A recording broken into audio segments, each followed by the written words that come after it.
You are watching Germantown Municipal Television, your source for everything Germantown.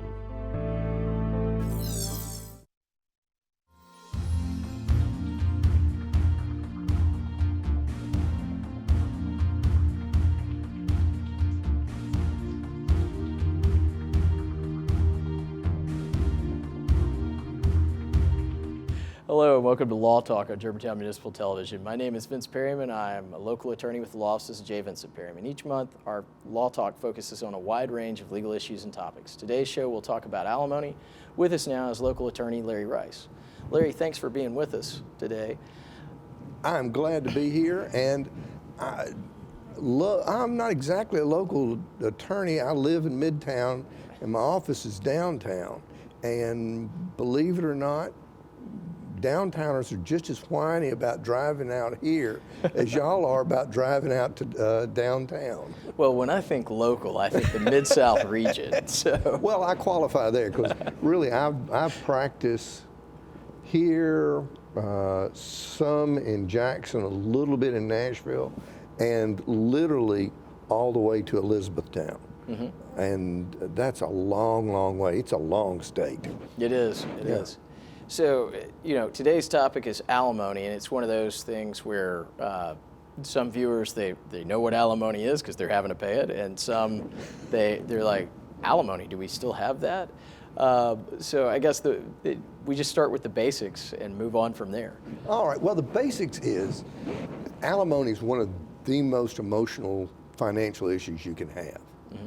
The dominant economic person, which is typically the male, doesn't want to pay it emotionally, has a strong emotional aversion.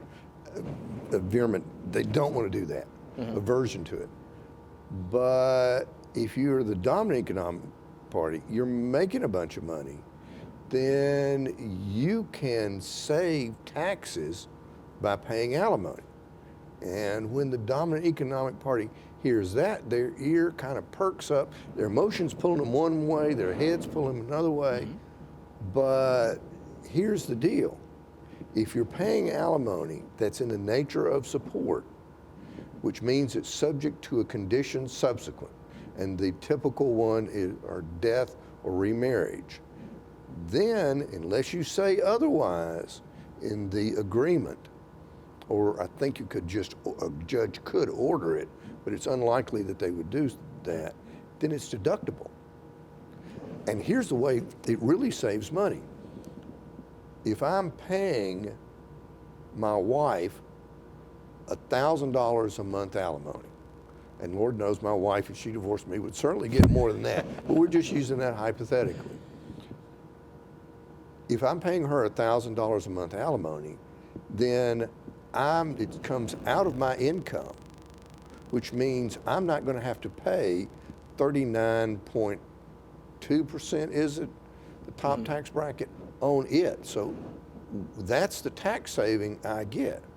Well, if I'm giving Joy $1,000 a month, Joy's my wife, and she is a Joy, mm-hmm.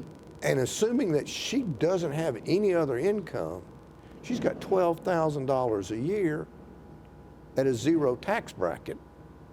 So we save basically 40 cents out of every dollar in alimony that I pay her. Now, as hers goes up and her tax bracket goes up, you get less of a marginal savings, but that marginal savings is there till you pretty much get equal income. Mm-hmm. So that's the big secret on alimony. Historically, let's look at it. You asked about that earlier. Mm-hmm. You go back to the notion of alimony back in the 50s. My son had a woman from Eastern Europe come in and insist that she was entitled to $100,000 alimony. And my son asked her, why do you think that? She says, because I have watched American TV and I watched American movies. So the concept we've got in American movies, it's not Doris Day's world anymore, okay? That change started taking place in the 70s. In the 70s, it was reflected in Tennessee with the alimony statutes. They set out 11 criteria at that point. But the prerequisite was even more critical. They declared that Tennessee was against alimony in futuro, except in the right cases, almost like capital punishment, except in extenuating cases, and declared for rehabilitative alimony. On the feminist theory at that time is that women just needed, women being the typical non-dominant economic party, just needed education and opportunity and to get on their feet, and then they would be equal to men. Well, turns out that wasn't right. The divorce revolution is a wonderful study about the effect of divorce on women. The effect on divorce on women is that the men recover economically quicker. The women, even when you equalize things, still don't end up equal. And so now when we argue for divorce and alimony, we do it on a much more sophisticated basis. When my dad practiced law, the argument for alimony, it was, now she's a sweet old girl, she's been a good wife, she shouldn't be left destitute. Come on, judge, look out after this woman. And the argument on the men's side was, well, Bubba's a nice guy, you shouldn't hit him too hard, judge. Well, these days, a sophisticated, advanced divorce lawyer goes in with a CPA or a financial planner, or with analysis that shows, look, the husband's getting ready to take these assets out of the marriage, and the most valuable asset he's got is a career that he's built up and his income potential, which is one of those specific criteria in the statute. And even if we give wife, well, in Waters versus Waters, a case I had many years ago, if wife gets her doctorate and begins her counseling career at this date, she's never going to catch up. He's always going to be at. So you get that much greater level of sophistication of analysis, sophistication of presentation. So that's the historical route and the common idea that every woman's going to get alimony. Well, some men get alimony from time to time. And smart people will use it as a planning device, like I talked about to begin with. The history really changed in the 70s when we adopted that law that changed how the court assessed alimony. Before that, it was basically something that Karl Marx would be happy with. It was basically from each according to their ability to each according as their need, which is basically the Communist Manifesto, but we've abandoned that standard, though that need and ability to pay is still part of the standard. We've got a much more sophisticated network in which to analyze it. Okay, and when we return, we'll go on with more of how that sophistication works. Please stay with us.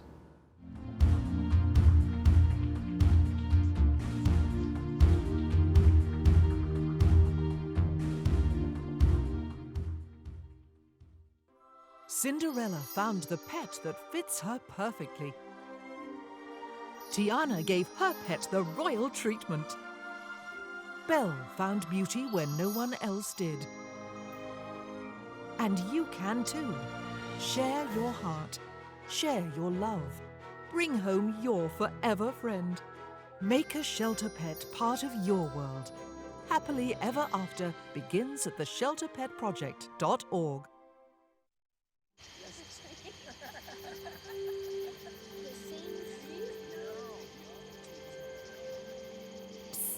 They're coming. Places, everybody. Light check. 1, 2, 1, 2. Everything looks good on our end. And lights. Come alive with the forest.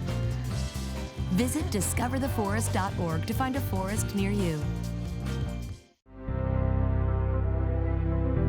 You are watching Germantown Municipal Television, your source for everything Germantown. Welcome back. I'm Vince Perryman, and you're watching Law Talk. Joining us on our show is Larry Rice. We're discussing alimony. Larry, before the break, we were just getting into how the new alimony is more sophisticated, and where were we with that? Alimony now comes in 4 different varieties. We have the oldest historical form, which is alimony in solito.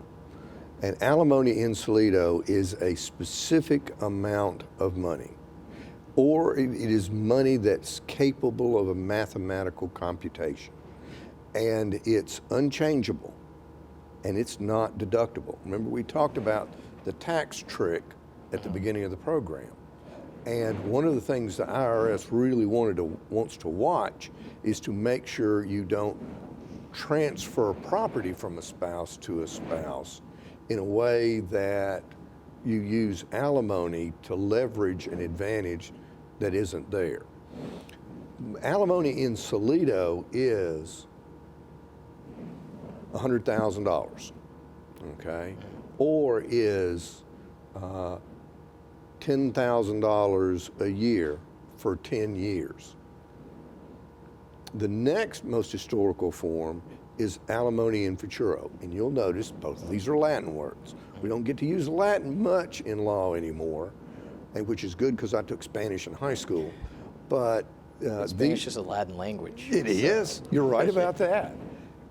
The alimony in futuro is forever, or until death or remarriage, which is kind of a forever type thing. That's what we said the marriage was going to be. But it's usually monthly. It's $1,000 a month until death or remarriage. Now, there has been a swing away from alimony in futuro in the legislature. And that goes back to the 70s when they rewrote the laws. There's also been a push very strongly back from the Western Section Court of Appeals. But we recently had one go up, and the Western Section Court of Appeals, where my client was awarded alimony in futuro at trial, and the Western Section Court of Appeals was trying to take it away from her. We appealed it to the Supreme Court. Supreme Court sent it back to the trial court, and we're trying to get it dealt with now at the trial court level again. Then we probably will end up back in front of the Court of Appeals and refight that fight. Which brings another circular thing. I'm kind of going off on a tangent here. That's one of the reasons, if you can get a reasonable settlement in a divorce case, do it. Because litigating a divorce case is an expensive and destructive experience. It's emotionally expensive and it's financially destructive, or it can be emotionally destructive and financially expensive. Neither one is good. The second worst result you can get in a divorce case is to win a contested divorce case. It's much better to have a reasonable settlement. But we'll get back into that another day. Let's get back. We've covered our 2 historical forms. Then the legislature came in and said, you know, we told you we don't like alimony in futuro. Here's what we're going to want you to do now, unless it's a situation where there's been a long-term marriage or it's a situation where you really have to do alimony in futuro to make things fair. We want you to do rehabilitative alimony, which is temporary in nature. Now, rehabilitative alimony is you need to finish your degree. The wife needs to finish the degree. Or wife needs some money to get her practice up and going, or to start a card shop, okay? Or whatever she needs to do to get herself up and going, to rehabilitate herself. Well, as you no doubt appreciate, any key legal word is the source of litigation. And rehabilitate has become one of those key battlegrounds. Because the argument can clearly be made, well, the divorce wasn't her fault. And even if you send her back to school, she's going to get a degree, but she's not going to be equal to what she had during the marriage. So is that rehabilitation or not? The latest word we've got is rehabilitation looks at the standard the partners can enjoy after the marriage as well as before the marriage, because we live with the reality that two can't live separately as cheaply as two live together. Okay, so that was rehabilitative alimony, and after a few years, the legislature finally realized that that just won't work in every place. There are some cases that really don't meet this alimony in futuro standard we've set up, and that rehabilitative alimony just isn't enough. So they created transitional alimony. And transitional alimony is, you just need some money to help you get from where you were when you were married or the time of the divorce to where you need to be kind of on your own. And it's not money that you need to go back to school or to buy stock put on the shelves of your shop. It is, in all fairness, you just ought to have this money. So those are the 4 forms of alimony we have right now. And like ice cream, you can blend the forms. You could have all 4 in a single case. You have a divorce case in which, and we're going to use the wife as a non-dominant economic party, though it's not always that way, but it is often that way. Okay, how are we doing on time? Oh, we got 1 minute. And we'll be talking about that in a minute, okay? Well, and the thing that I think is so interesting right now, where we're at with divorce, we've got, when you start looking at all the different terminology that's used in them, with the same-sex marriages, some of the defaults we have, the statutes don't work anymore. Actually, I looked at it. It's not going to be that hard. Well, that's correct. It really, Tennessee left had a case several years ago, it's on the tip of my tongue, where they said we aren't going to have a preference one sex or the other. And unknowingly, that caused us to move our forms in a place where all you've got to do with almost everything in my book is shift it from husband and wife to spouse and spouse. Right. And then bingo, we're up and running. I remember being interviewed by somebody and they were saying, well, isn't this going to be a big problem? And I said, no, it's really not. It's going to be a pretty easy thing. And therefore, it didn't get on anybody's TV station. Well, that's true. Because I wasn't going, it's going to be a great end of the world. Yeah. No, it's not going to really be a real problem. Oh, yeah, well, we don't care. Okay. Well, when we return from our break, we'll talk more with Larry Rice about alimony. Please stay with us.